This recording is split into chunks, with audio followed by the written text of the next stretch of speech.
Naikkan OBA 15%. Stop PHK. Hapuskan outsourcing. Tingkatkan lapangan kerja. Tanah untuk petani. Reforma agraria.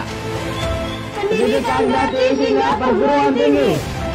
Anti impor beras, garam, daging demi kedaulatan pangan.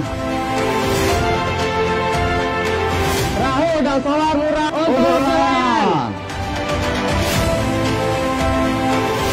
Gratiskan iuran BPJS Kesehatan.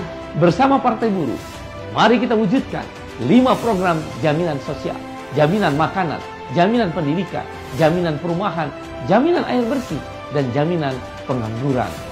Welfare State, negara sejahtera, Indonesia bahagia.